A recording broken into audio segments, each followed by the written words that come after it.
My name is Ned Kellar. That's spelled Kellar. I'm 77 years of age. I was born in Picayune, Mississippi. I currently live on South Merritt Island in Merritt Island, Florida.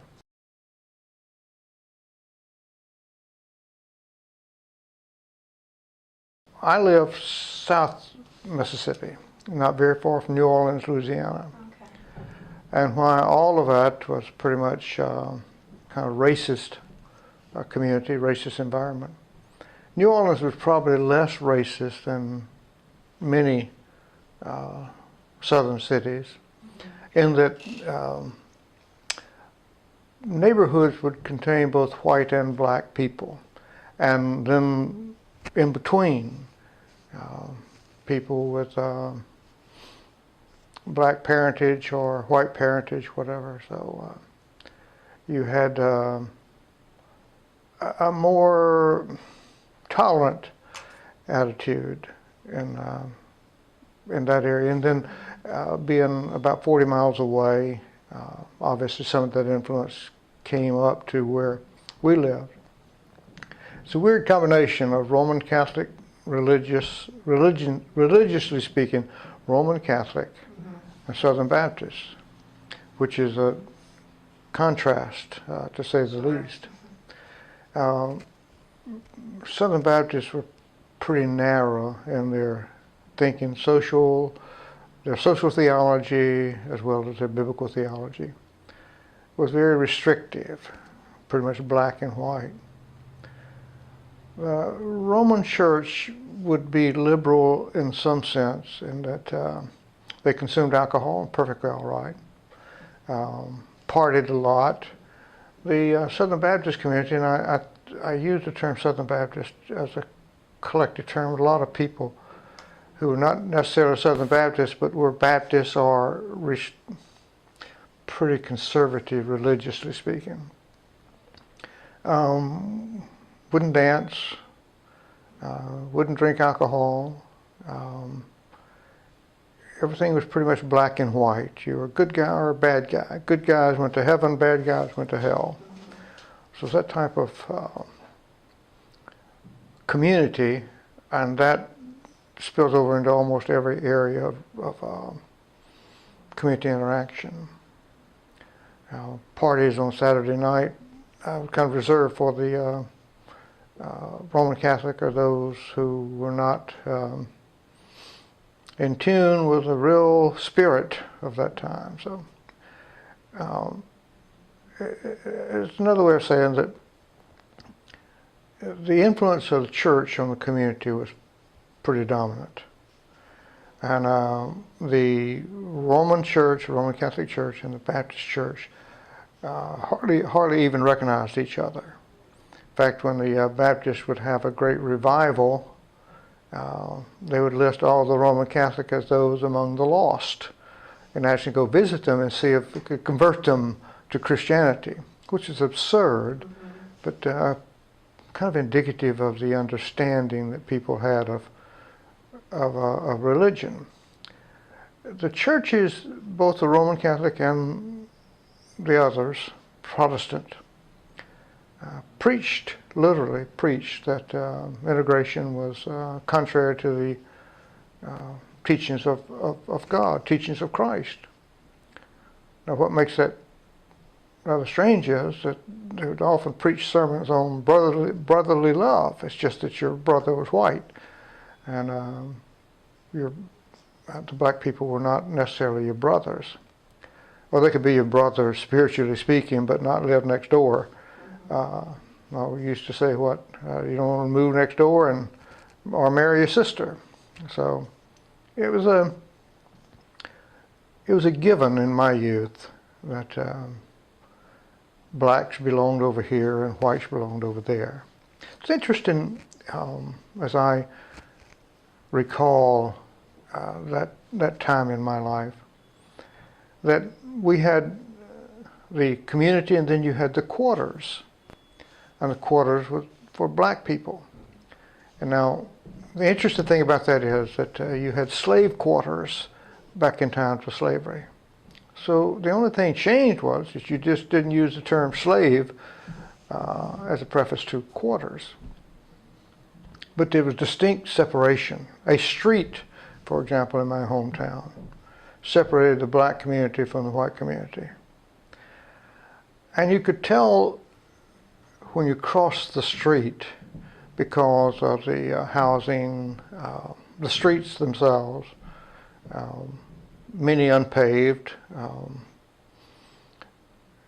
awful lot of poverty. And in Picayune, we had probably 60% white and 40% black. So it was fairly close in numbers. The whole state at one time was almost 50-50. 50% of the people in Mississippi were black, 50 were white. My first introduction to the separation of races came in 1952, 53, something like that. 52. I was in junior high school then, and that was immediately preceding the 54 Supreme Court decision outlawing separate schools. In Mississippi, you had separate but equal, the way it was all, well, it was throughout the South. Separate but equal schools. Well, we didn't have equal schools. We had a two-story frame building that housed grades 1 through 12 in the black community, and then we had a modern, up-to-date high school with two separate elementary schools and a separate junior high school. A football stadium that seat 5,000 people, which is interesting because our town, I think, had about 5,500 to 6,000 people. Now, I may exaggerate the seating capacity of the stadium a little bit, but the modern concrete stadium. In 1952, 53, somewhere in that range, it was prior to the Supreme Court decision. The principal of the school called all of us together, called the whole school together, said that we need to go home and tell our parents what was happening in the schools, and our parents needed to come to a community meeting that evening, or come soon, but that evening, I don't remember. And he said, and I quote this, that if we aren't careful, the niggers are going to come to our school, which seemed kind of strange in a way because I'd never been in school with a black person, but I had black friends. We had a little put-together baseball game on Sunday afternoons in the field behind our home. Blacks and whites, everybody playing together, which upset my grandparents, my grandmother. But again, my orientation was separate races as far as the law was concerned. In my own personal experience, I never saw the separation as being something that I would champion. Quite the contrary. I lived just a block away from the black community, so a lot of friends of mine were black. In the last couple of years, 55, 56, etc., this became more and more of an issue. And a town built a nice black high school to avoid having to integrate, using the separate but equal position. And so I finished and went on to college. College was also segregated, and no one advocating that we integrate the college. I went to Southern Mississippi, and our school mascot was a Confederate general. I think Forrest, General Forrest, Nathan Bedford Forrest.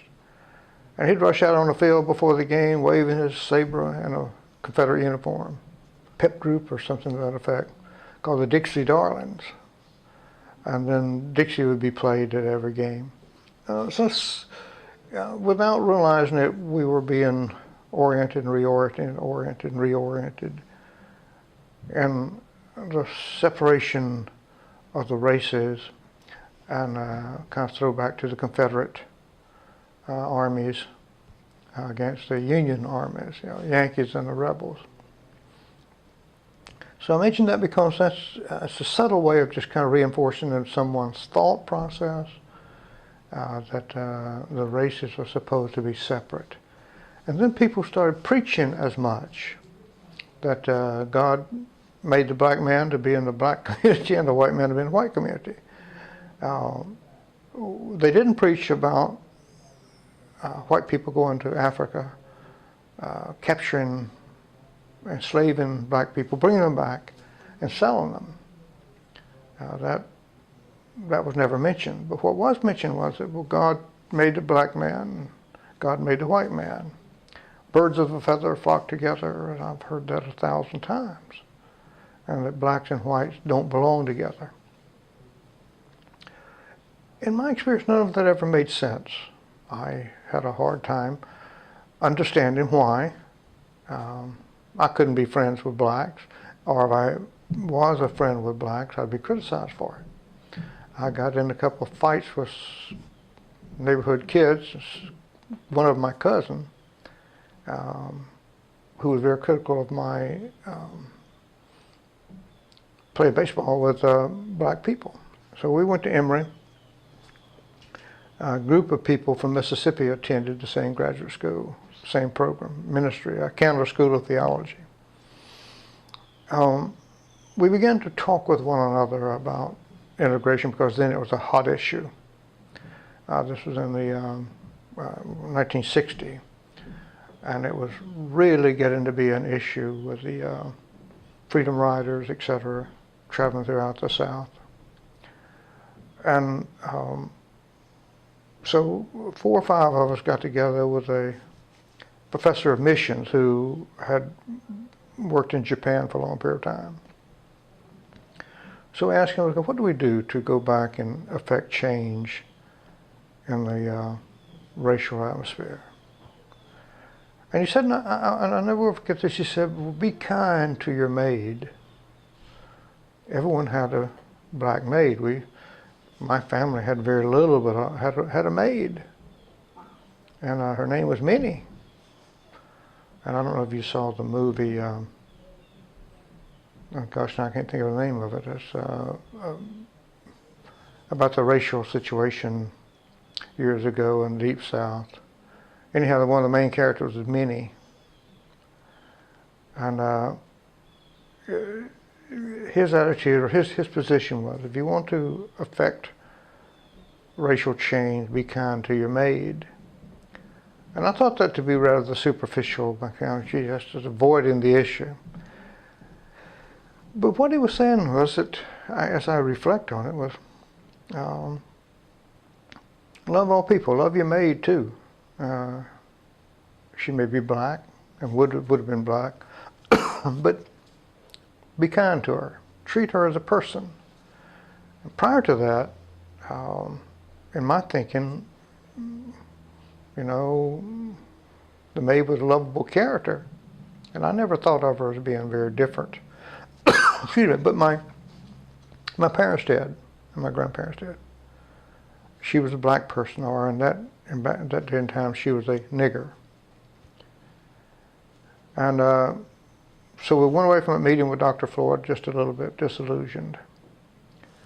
And so then decided, well, we would do our own thing. So I came back, I graduated in 1962, came back to Mississippi to serve, was ordained in the Methodist Church,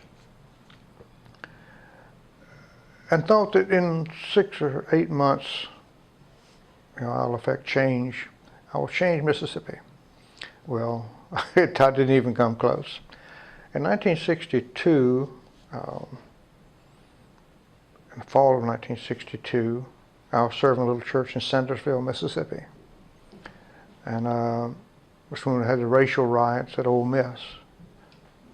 Well, Meredith was integrated into the school, so of course everybody got up in arms. We had people gather in the little community of Sandersville, 700 people on a good day, and went to Hattiesburg, Mississippi to attend a great rally at a place called Camper Park.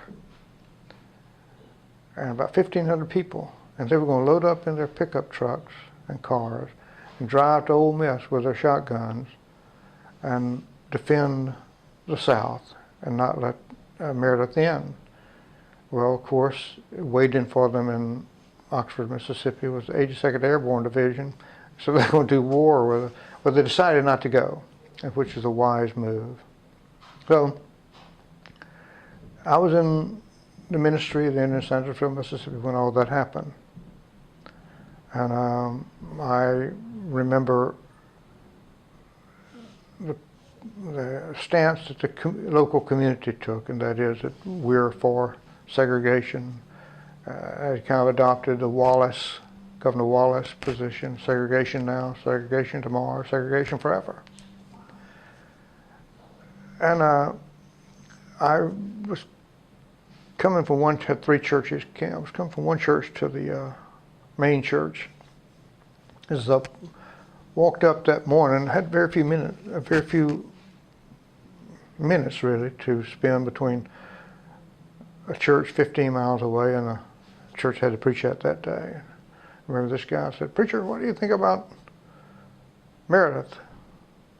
You know, you think he ought to go to Ole Miss?" Well, that was a loaded question, of course. You know, he wanted to know where I stood, and I told him, well, I don't care if he goes to Ole Miss. Well, boy, that was kind of like waving a red flag at a bull. He got irate, and that was in the fall. In the fall of that year, I met with a group of other clergy in Mississippi, from Mississippi. And was presented with the opportunity of signing a statement. The statement was called Born of Conviction.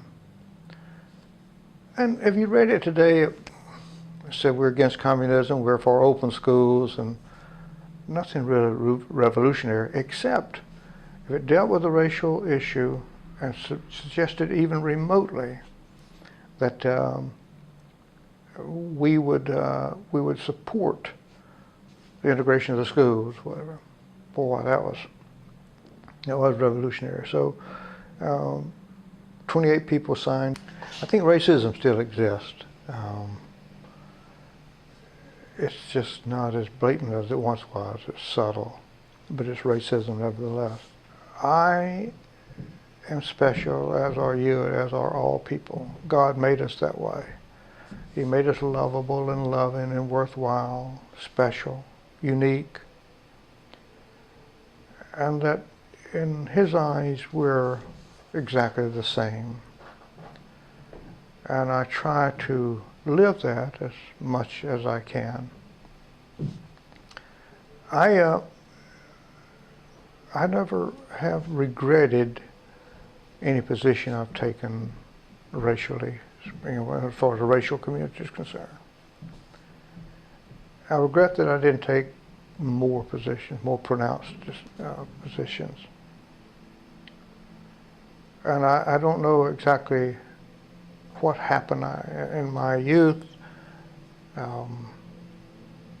Again, I was going to be an agent of change. As I moved along in life, I've turned that responsibility over to other people, largely speaking. So I'm proud of what's happened in the South and in my world.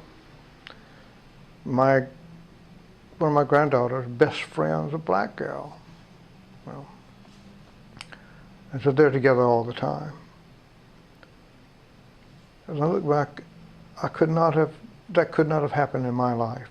I couldn't have had a best friend that was black. I had friends that were black, but they were never in my home, nor I in theirs. We didn't go to school together. We didn't go to church together.